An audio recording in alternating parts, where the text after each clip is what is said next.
आज से 10 साल पहले जब मैं ट्रक चलाने का काम किया करता था, तो उस समय मेरे साथ एक ऐसी घटना घटी जिसके बाद से मैंने ट्रक चलाने का काम ही छोड़ दिया।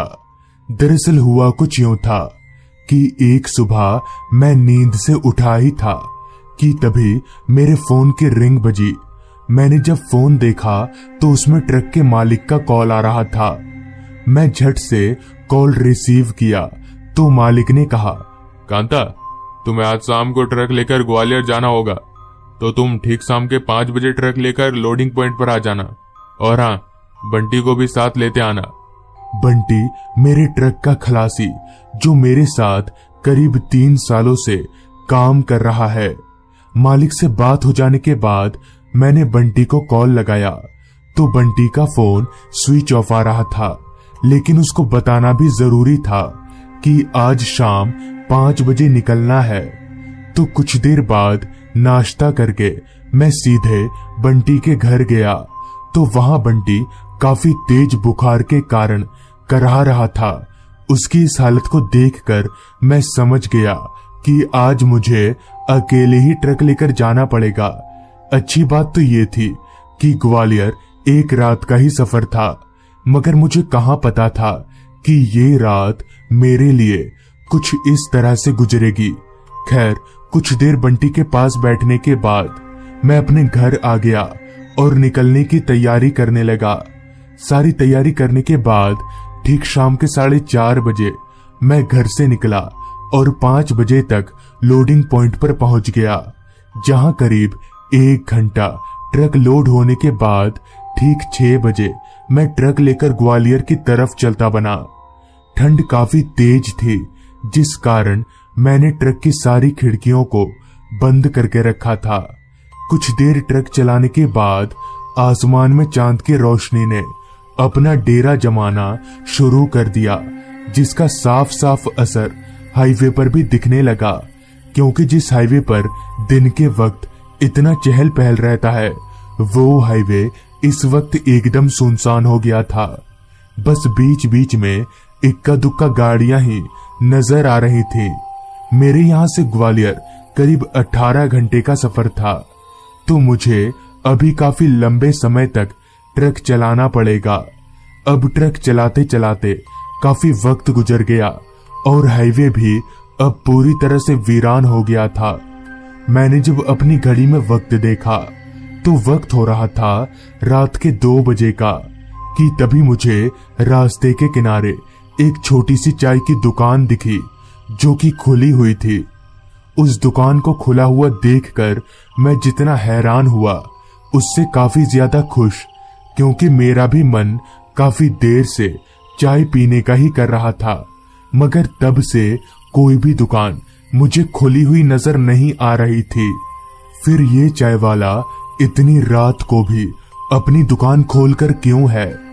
खैर, मुझे इससे क्या, मुझे चाय पीने से मतलब है। ये सोचकर मैंने ट्रक को रास्ते के किनारे पर खड़ा किया और ट्रक से उतरकर चाय वाले के पास गया और चाय पीने लगा। इतने ठंड में गर्मा गर्म चाय पीने से मुझे थोड़ी राहत मिली, मगर ना जाने क्यों मुझे वो चाय वाला कुछ अजीब सा लग रहा था। वो चुपचाप एक मुर्दे की तरह काम किए जा रहा था। मैंने चाय पिया और चाय पीकर उस चाय वाले को पैसे दिए कि तभी उस चाय वाले ने कहा, कहाँ जा रहे हैं भाई साहब आप? इस पर मैंने कहा, मैं ग्वालियर जा रहा हूं। जिस पर वो आदमी कुछ देर तक मुझे घूरता ही रहा, फिर एक दबी हुई आवाज में बोला, भाई साहब, इस रास्ते से रात के वक्त जाना खतरे से खाली नहीं है, तो आप आज रात भर यहीं रुक जाइए, सुबह चले जाइएगा। चाय वाले की ये बात मुझे थोड़ी अजीब लगी, मगर मेरा कल के कल वहां पहुंचना भी बेहद जरूरी था, इसलिए मैं उसकी बात ना मानकर ट्रक स्टार्ट करके आगे बढ़ने लगा। लेकिन मुझे कहां पता था कि मैं उस चाय वाले की बात ना मानकर एक बड़ी मुसीबत में फंस चुका हूं। कुछ दूर आगे जाते ही मेरी चलती ट्रक एकदम से रुक गई। मगर हैरत की बात तो ये थी कि मेरी ट्रक चालू ही थी, फिर भी मेरी ट्रक आगे क्यों नहीं बढ़ रही। ये सोचकर मैं और जोर जोर से एक्सीलेटर दबाने लगा, मगर मेरी ट्रक टस से मस नहीं हुई। तो मुझे लगा कि मेरे ट्रक के पिछले चक्के में कुछ फंस गया होगा। ये सोचकर मैं टॉर्च लेकर उतरा और सभी चक्कों को चेक करने लगा, लेकिन मुझे ऐसा कुछ नहीं लगा जो मेरी ट्रक को रोक सके। फिर मेरी ट्रक आगे क्यों नहीं बढ़ रही। अभी मैं खड़े खड़े ये सोच ही रहा था कि तभी अचानक मुझे किसी औरत के रोने की आवाज आने लगी। अचानक इतनी रात को इस वीरान रास्ते पर किसी औरत की रोने की आवाज को सुनकर मैं चौंक गया कि तभी वह रोने की आवाज और तेज हो गई। वो आवाज सुनकर मुझे ऐसा लग रहा था कि वो रोने की आवाज मेरे अगल बगल से ही आ रही हो। तो मैं अपनी टॉर्च की लाइट को इधर उधर घुमाकर उस औरत को खोजने लगा। इधर उधर टॉर्च की लाइट घुमाते घुमाते जब मेरी टॉर्च की लाइट एक पेड़ के नीचे पड़ी तो मैंने देखा कि एक औरत पेड़ के नीचे बैठकर रो रही है। पहले तो मुझे लगा कि वो औरत किसी मुसीबत में है, तो मैं चलकर उसके करीब गया, मगर मैं जैसे ही उसके थोड़ा करीब गया तभी मुझे ना जाने कहां से एक सड़ी हुई सी गंध आने लगी। वो दुर्गंध इतनी तेज और इतनी सड़ी हुई थी कि मेरा वहां रुकना मुश्किल हो रहा था। फिर भी मैं किसी तरह उस औरत के करीब गया और कहा, क्या हुआ है आपको? आप रो क्यों नहीं है?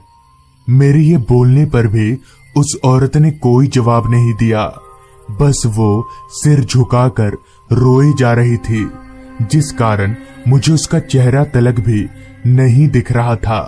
मैंने दोबारा उस औरत से कहा, क्या परेशानी है बहन जी आपको? अभी मैंने इतना कहा ही था कि तभी उस औरत ने एकदम से अपना सर उठाया, तो उसका चेहरा देखकर मेरे होश उड़ गए और मैं जोर जोर से कांपने लगा। दरअसल उस औरत का चेहरा पूरी तरह से जला हुआ था और उसके चेहरे पर कीड़े रेंग रहे थे।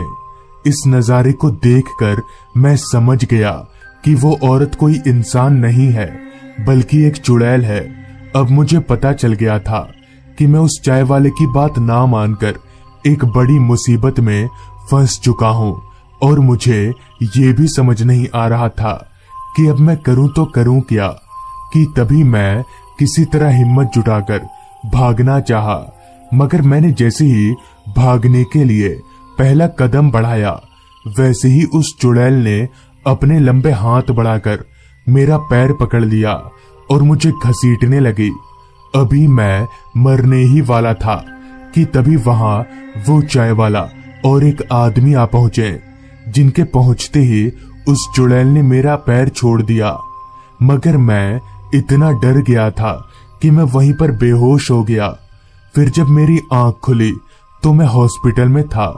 डॉक्टर से पूछने पर पता चला कि कोई मुझे बेहोशी की हालत में हॉस्पिटल के बाहर छोड़कर गया था, मगर उस चाय वाले और उस आदमी का कोई अता पता नहीं था। एक दिन हॉस्पिटल में रहने के बाद अगली सुबह जब मैं उस जगह पर पहुंचा और वहां के लोगों को पूरी बात बताने पर पता चला कि कुछ सालों पहले उस औरत का वहां घर हुआ करता था, मगर ना जाने कैसे एक दिन उसके घर पर आग लग गई और वो औरत जलकर मर गई। तब से उसकी आत्मा वहीं भटकती है। फिर जब मैंने उस चाय वाले और उसके साथ आए उस आदमी के बारे में पूछा तो मुझे पता चला कि आज से 1 साल पहले वो चाय वाला और वो आदमी रात के वक्त इसी रास्ते से घर लौट रहे थे। तभी उस चुड़ैल ने उनको भी मार दिया था। तब से उनकी भी आत्मा कभी कभी लोगों को दिख जाया करती है। उन लोगों से ये सुनकर मेरे होश उड़ गए कि वो दोनों भी भूत थे। तब से मैंने ट्रक चलाने का काम छोड़ दिया। तो दोस्तों, ये थी आज की कहानी। अगर आपको ये कहानी अच्छी लगी हो तो चैनल को जरूर सब्सक्राइब कर लें